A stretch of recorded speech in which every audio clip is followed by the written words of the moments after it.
Welcome to You Version 2 podcast with me, your host, Brendan McCauley. And today we have a fantastic special guest all the way from Miami, Rob Mack.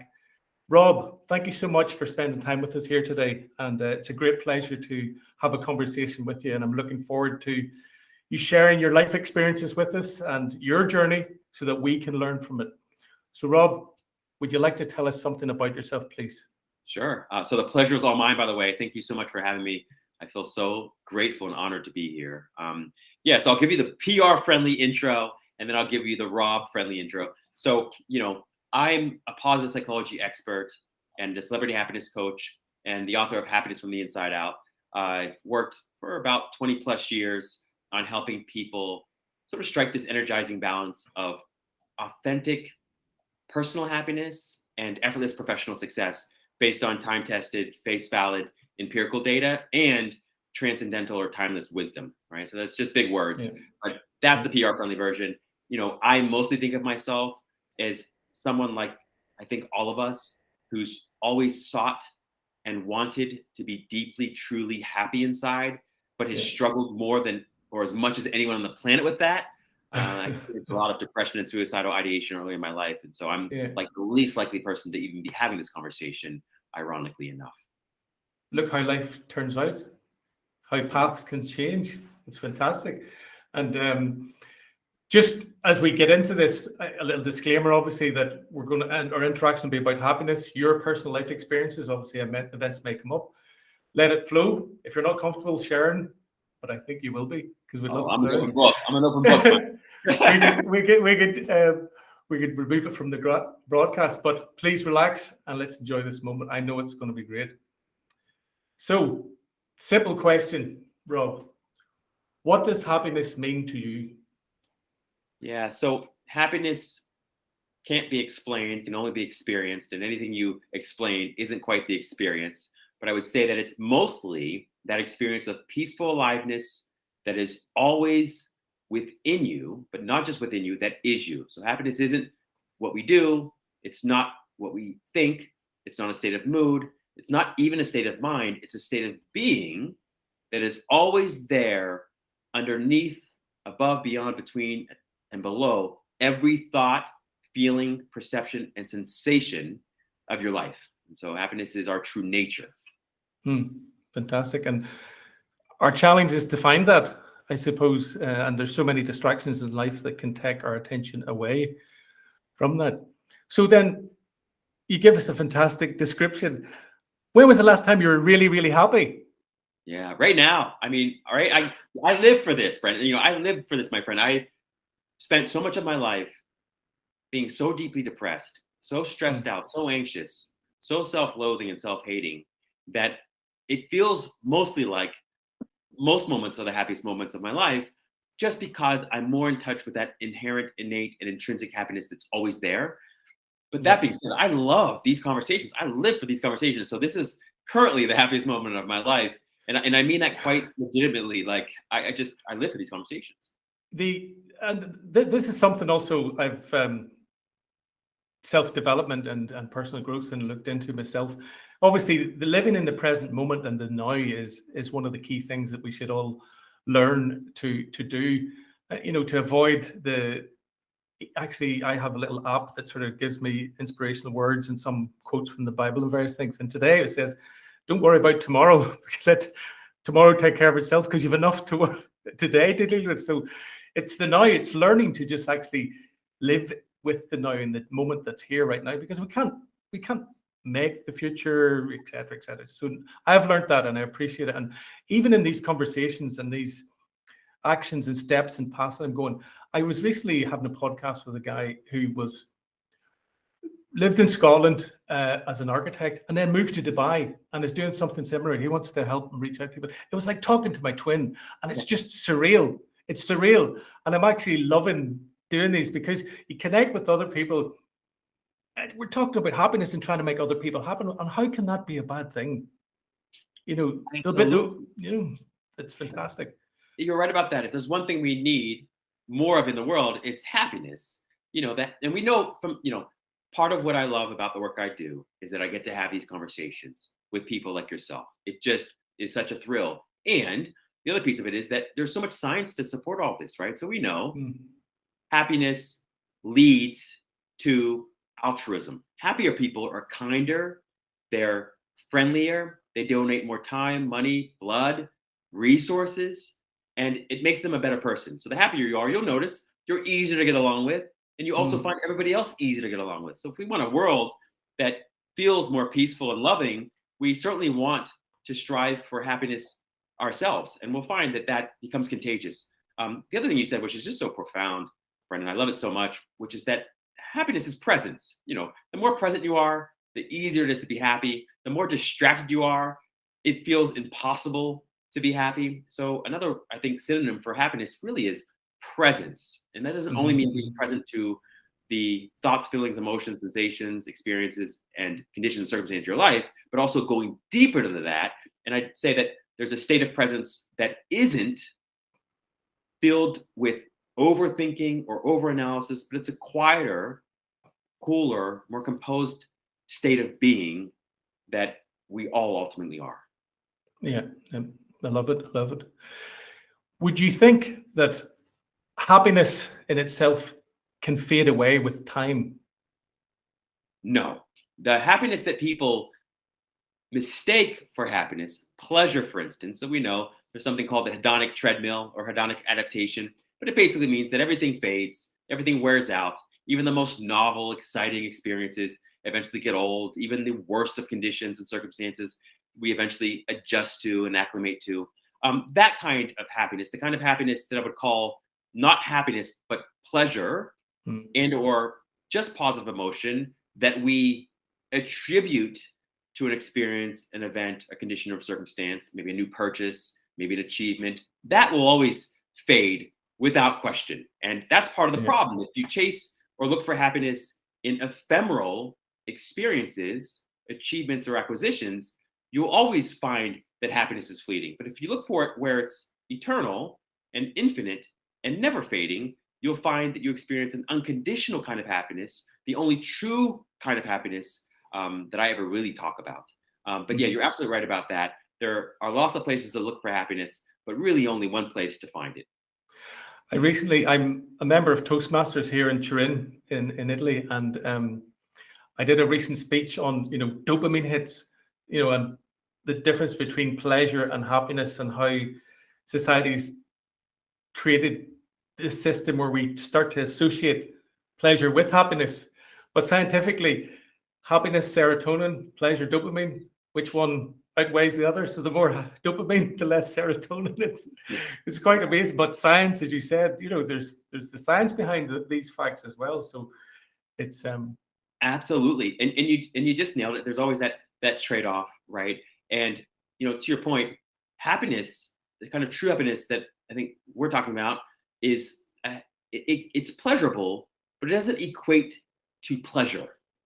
It's sometimes full of anticipation, but it doesn't equal anticipation. It can be exciting, but it isn't excitement itself, right? So the state that I call happiness is something that can even include moments of frustration, of concern, of worry, of upset. There's something underneath all of that if you can stay tapped into, dialed into, stay aware of, allows you to feel a peaceful aliveness and feel that everything is still okay, even though you're riding or experiencing this wave of maybe a little confusion, of frustration, of upset. So there's something underneath all that. It's sort of like an ocean. On the surface, there's always waves and turmoil. But if you go deep enough, you discover really nothing but peace and true happiness and love, despite the fact that the waves are still there on the surface, right? So it's really a question of where you're putting your attention.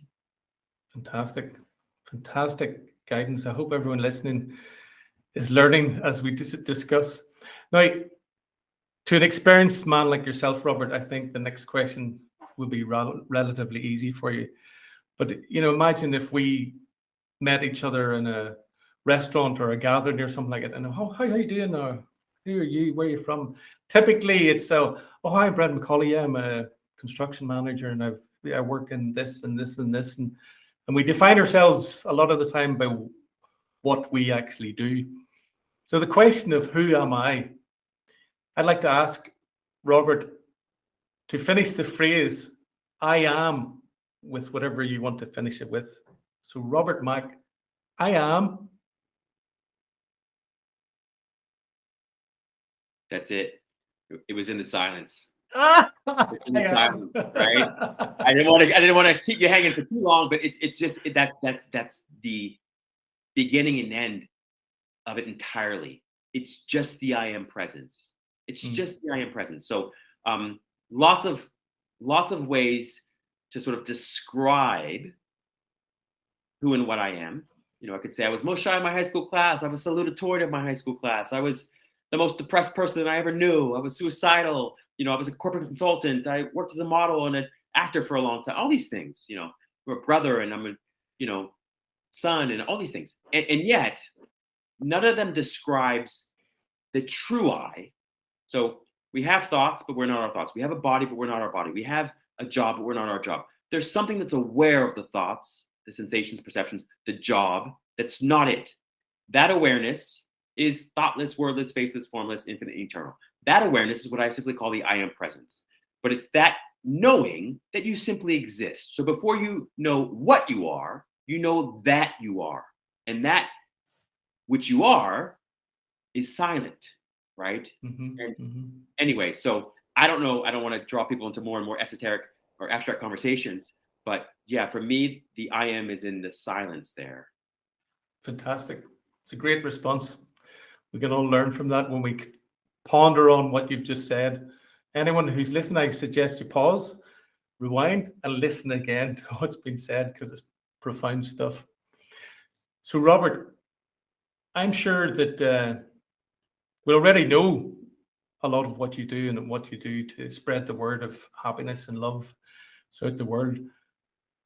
You're possibly in a space that you're happy with, maybe not, I'm not sure. So what do you want to devote more of your time, energy, and money upon? What a great question. You know, I have to say, and this is probably strange for a guy who's historically loved to think so much. I love to read so much. I mean, my favorite thing is reading. I just devour books, and I love authors. And I've often considered my best friends like dead authors who I never met. They just always felt like friends, somebody that I'd met in my life, even though I hadn't. I would say that above all else, I think I really want to spend, and I love spending more time in the silence itself. You know, even if I'm busy with activity. So there's that. And I love spending time in these kinds of conversations, you know, where I'm connecting with folks who are open and receptive and, you know, deeply curious about these things and also deeply educated and well-versed in these areas. But I'd say that for me, I'm sort of most open and excited to see what the universe, life intelligence, source, we'll call God, unfolds through me in my life. You know, I've often set lots of goals. I don't know about you, Brendan, but I've had like, you know, goal setting here and 5-year plan here and 1-year plan here. And, you know, it could be all great, but life has its own logic. And I've often been wrong about what I most want. I think I want X and then I get X and it turns out terribly. Or I want Y, or I don't want Y, and then Y happens anyway, and then it turns out wonderfully. So I've let go of this idea that through my human mind and human wisdom that I know a whole lot. And I'm leaning more and more into just trusting that what unfolds through me, as me, is to my highest benefit. And I don't mean that in a sort of martyr-like way. I mean that in terms of happiness and peace and love. And even it's like living the life of faith. You know, what will be, and being happy to move in that. That's a challenge in itself to, I think, to live that type of life, because it involves trust and a lot of belief in yourself and in others. But I was chatting to a guy from Australia this morning, and he reminded me, and I truly believe it. Don't forget, Brendan, when you just give, don't do it. We don't do it to get, but it's just going to come back to you. So give. It's, you don't call it an ancient science, an ancient rule, a secret of life. The more we give and help and serve others, it's written. It's written in the stars, whatever you want to say. So it's fantastic. That's so great. I just want to underscore that because it was so powerful and so pointed. You're right about that, without question. Early in my life, I also sort of heard that, but not in quite the way that I hear it now. When I was young, I would give and give and give. I wanted to be a good person. I thought it was the right thing. I also very much thought and hoped it would come back to me. And the difference there was that I was giving from this very empty bucket and was giving with this expectation of reciprocity and reward and quid pro quo, even if it was just expecting back that somebody would thank me. And often it wouldn't happen. I would say, what the heck? People are so ungrateful. And this, and then as I get older, you start to discover why people say things like giving is the greatest receiving, it's the greatest reward. Because when you truly give, it's perfectly selfish. It's like giving away a rain cloud gives. You think about a rain cloud, it fills itself up with as much water and moisture as humanly possible. So we all want to be rain clouds. You fill yourself up with as much peace and love and joy as humanly possible. And as this rain cloud, you get to a point where you can no longer contain yourself. You can't hold it in anymore. And you just indiscriminately, unconditionally shower all that peace and love and joy down upon the earth and all the living creatures on the earth, simply to relieve yourself of the burden of carrying that peace, love, and happiness around all the time. And you do it without expectation of reciprocity, not for quid pro quo, not to get something in return, without strings attached, right? It's that kind of giving, I think, that's true giving. Every other kind of giving is really just trying to get. Yeah. It's nailing the head there.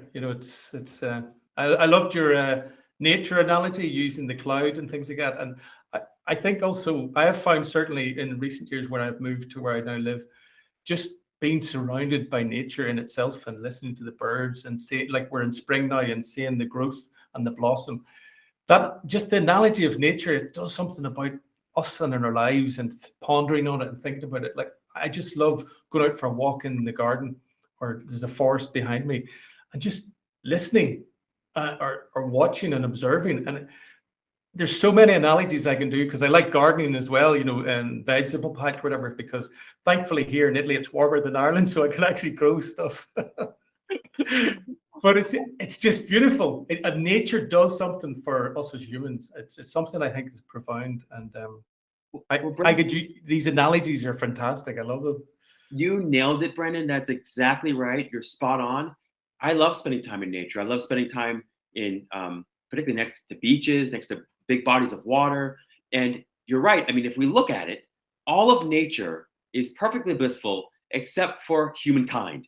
Only people make a problem out of their own existence. The lilies in the field and the trees and the rivers, they're perfectly at peace, right? And they're perfectly blissful. And it's only people that have really made life into something that's very problematic, because we overthink and overanalyze everything, and we seek our happiness, peace, love, and joy in something other than presence itself, in something other than this very moment here and now, right? And so you just are absolutely right about that. And I think when you spend time in nature, you're spending time really reconnecting with the stillness, silence, and presence that seems outside of you, but is actually within you, right? That actually is what you are.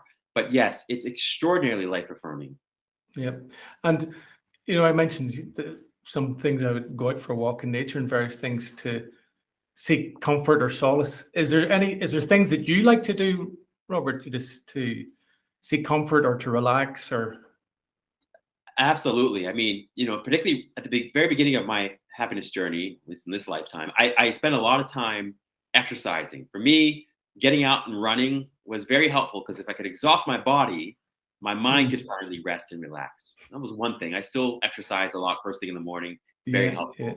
The other thing I love doing, of course, I'll call it meditation, but it's really not that. It's just trying to enjoy myself as often as possible without thinking a whole lot, just enjoying my breath. And the final thing is, I love spending time in the sunshine. I mean, sunshine is like instant optimism. It's like instant happiness for me. So you can even make the hardest day better. Absolutely. It's, again, from coming from Ireland, the wife says she's had enough of the grey skies, but there's something about just seeing the blue sky, or feeling the the sun rays on your body. Sometimes I'd come out of the office and go out in the middle of the day, just to be heated, the heat from the sun. It's great to feel it on your body. It's something beautiful about it, and it is powerful. And then in the evening, I'm just out, look out my window here in the office, I can see the sunset, and it's just beautiful and calm, and the colors. So there's so many good things about the sun, especially the heat. Totally. And you speak to something too, in positive psychology, which is this science about 20 years old, that's all about the empirical support for what does and doesn't lead to a happy life, and how that does or does not affect the success in your life or influence the success of your life. One of the things they say is, if you spend time in nature, or you spend time just in wonder or awe. So a sunset sort of gives you this experience of wonder or awe. If you think about the planets, or you look into the sky that's full of stars, there's an experience of wonder and awe there. And in that experience of wonder and awe, you do reconnect with that presence and stillness and silence and happiness and peace and even love and connectivity inside of you, right? I mean, ultimately, you start to feel this oneness with whatever it is that you're viewing or taking in or experiencing through, these very limited five senses. So it's incredible that you mentioned that. I love that so much. It's also a reminder, I think, with the sun thing, is that it's a reminder that, it takes light to recognize light. And I think it's a testament to the light that each of us is and is full of. We're literally stardust. If you look at it from a physics perspective, we're literally made of stardust. So any case, yes, I think there are very good reasons why we love being in nature, why we love taking in the sunshine, and why it's so good for us. Absolutely. So, Rob, I have three simple, quick fire questions. You can elaborate on them if you wish, or just answer with yes or no. Or like your I am one, you can be in silence if you want. That's right. I'll just spend the whole 30 minutes just sitting in silence, and everybody will hate me. I just appreciate the moment. So, what are you grateful for? I'm genuinely grateful for you. Anyone who is taking time out of their busy schedule to not only prioritize happiness, because that's good for all of us, but to also spread and share a message that encourages all of us to be happy. Grateful for that. I'm also so grateful for, really countless things. My life, I'm steeped in abundance. And I don't mean that in just financial terms, because surely I'm a far away from, being, a billionaire or anything like that. But I will say that to simply have air in my lungs and a heart that beats and a brain that orchestrates it all, to have running water, to have food and shelter, to not be some kind of duress, to be safe and sound. So I'm grateful for all those things. I'm also grateful for the books I continue to love to read. And I'm most of all grateful for the gift of life itself. Like, if we think about it, life itself is unearned. It's like undeserved. I didn't do anything to receive it. And yet somehow we all hit this cortical lottery and we get to be alive for another moment or another day or another year. It's incredible. Yeah. Grateful to wake up in the morning healthy and alive, as you say. One little tip you give the listeners: when you wake up in the morning, start it with gratitude. Just say thank you. You've just had a good night's sleep and you woke up. Love that. Love it. Are your relationships going well? Yes. And here's why. So that doesn't mean that everybody's showing up in the way I want them to. I'm nobody's boss. So not everybody does everything that I would like them to do or want them to do. And I don't really have much interest in that. But what I will say is that when and as I find harmony and peace and love and happiness within myself, I find that same harmony, peace, love, and happiness with everybody and everything else, regardless of whether or not they find it with me. So as far as I'm concerned, I feel love for everyone, or peace, or because I'm selfish, not because of anything special. It's just I like feeling good. So yes, as far as I'm concerned, my relationships are all fantastic. Other people might have different perspectives on that, but I genuinely mean that. I just, I try to stay in that place where I feel peace, and I hope that it rubs off. Absolutely. That was the words I was thinking. If it's working well for you, it could rub off, and they might take a piece of happiness away with them. And finally, Rob, how are you making the world better? Trying to be the change that I want to see in the world. That's it. I want to be the change. I think that self-reform is social reform. I think a lot of us, with very good intentions, and I love it and will encourage it, focus mostly exclusively on social reform. I get that. I love it. And we want to make sure that we're not polluting any of our social causes with the same energy that created the problem in the first place, right? Yeah. So for me, it's really mostly about trying to be and embody the traits and qualities and states that I'd like to see manifest in the world more fully. And I am human like anyone else, so I am never, perfect in that way, but I continue to do my best.